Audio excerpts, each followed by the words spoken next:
warahmatullahi wabarakatuh. Saya Anita Gali Ivana dari Program Studi Pendidikan Bahasa dan Sastra Indonesia tahun 2019 Universitas Negeri Yogyakarta akan menampilkan media pembelajaran audiovisual mengenai unsur-unsur pembangun cerita pendek. Selamat menyaksikan. Media pembelajaran SMA kelas 11. Kompetisi dasar 3.9 menganalisis unsur-unsur pembangun cerita pendek dalam buku kumpulan cerita pendek. Langkah kerja. Guru menayangkan video pembelajaran mengenai unsur pembangun teks cerita pendek. Mari simak video berikut ini bersama-sama.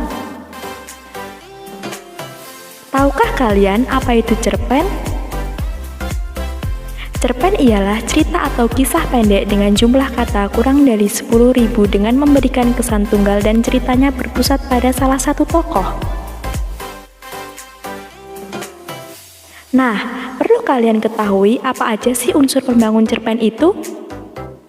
Unsur pembangun cerpen. Unsur intrinsik, unsur yang membangun sebuah cerpen dari dalam. Unsur ekstrinsik, unsur yang membangun sebuah cerpen dari luar. Unsur intrinsik, tema, alur, latar, penokohan, amanat, gaya bahasa, sudut pandang. Tema adalah gagasan pokok yang mendasari suatu cerita. Alur merupakan pola pengembangan cerita yang terbentuk oleh hubungan sebab akibat ataupun bersifat kronologis. 1. Alur maju, peristiwa dimulai dari awal hingga akhir. 2. Alur mundur, peristiwa dimulai dari akhir peristiwa kemudian ke awal terjadinya peristiwa. 3. Alur campuran, gabungan alur maju dan alur mundur. Latar atau setting meliputi tempat, waktu, dan budaya yang digunakan dalam suatu cerita. Penokohan merupakan cara pengarang menggambarkan dan mengembangkan karakter tokoh-tokoh dalam cerita. Penokohan dibedakan menjadi 1. Langsung analitik memaparkan watak tokoh secara langsung. 2. Dramatik atau tak langsung memaparkan watak tokoh melalui dialog antar tokoh, tingkah laku, gambaran lingkungan tokoh, ciri fisik atau gambaran fisik, jalan pikiran tokoh. Amanat adalah pesan yang ingin disampaikan pengarang kepada pembaca melalui cerita yang dibuatnya. Gaya bahasa merupakan ciri khas pengarang dalam menyampaikan tulisannya. Sudut pandang adalah posisi pengarang dalam suatu cerita. Orang pertama, pengarang terlibat langsung dalam cerita. Orang ketiga, pengarang tidak terlibat langsung dalam cerita.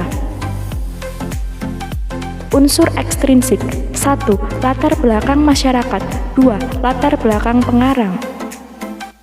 Bagaimana? Sudah paham bukan? Langkah kerja selanjutnya.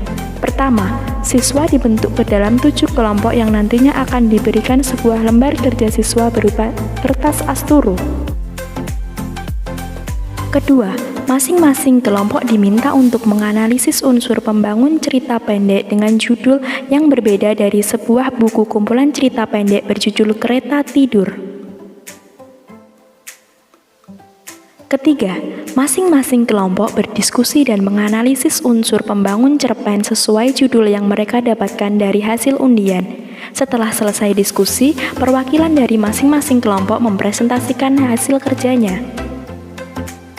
Keempat, guru menanggapi dan memberi pembetulan terhadap hasil kerja masing-masing kelompok setelah presentasi selesai dilakukan. Setelah presentasi selesai, guru bertanya kesulitan apa yang dialami siswa. Kemudian, pada langkah terakhir, guru dapat menarik kesimpulan. Lembar kerja siswa, alat dan bahan, spidol, kertas asturo, gunting, lem. Silahkan berkelompok dengan kelompok masing-masing untuk menganalisis unsur pembangun cerita pendek dari kumpulan cerita pendek berjudul Kereta Tidur karya Arfianti Arman. Selamat mengerjakan.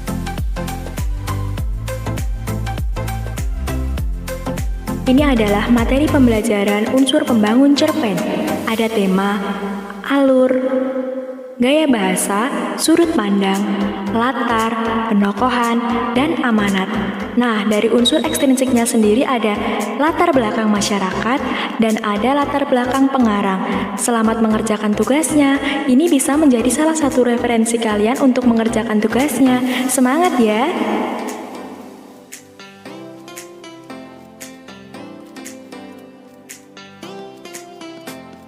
Nah, sekarang sudah paham bukan?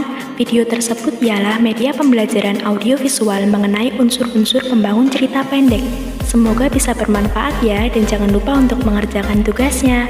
Selamat mengerjakan. Sekian dari saya. Wassalamualaikum warahmatullahi wabarakatuh.